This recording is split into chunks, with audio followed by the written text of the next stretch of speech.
حیض کے بعد کب جمع کیا جائے؟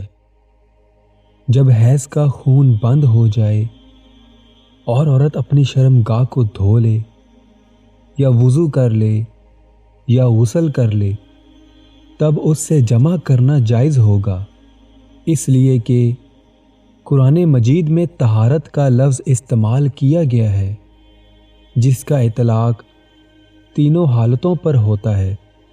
اس مسئلہ میں ائمہ کا اختلاف ہے۔ امام مالک، امام شافعی اور امام احمد کے نزدیک جب تک غسل نہ کر لے یا کسی عذر کی وجہ سے بجائے غسل کے تیمم کر لے اس سے جمع جائز نہیں۔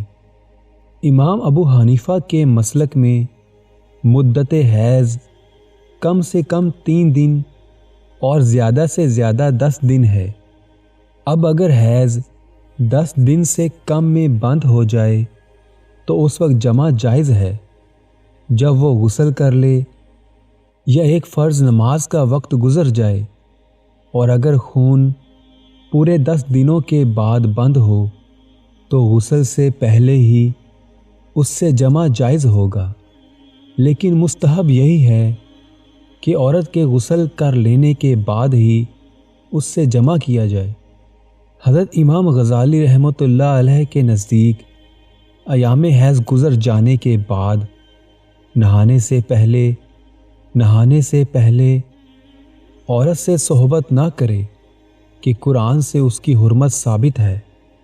فائدہ: چونکہ ایام حیض میں عورتیں غسل کرنا بند کر دیتی ہیں، اس لیے عقل سلیم کا بھی یہی تقاضا ہے کہ غسل کے بعد صحبت کی جائے تاکہ بوس و کنار کے وقت عورت کے بدن کی بدبو ناگوار نہ معلوم ہو۔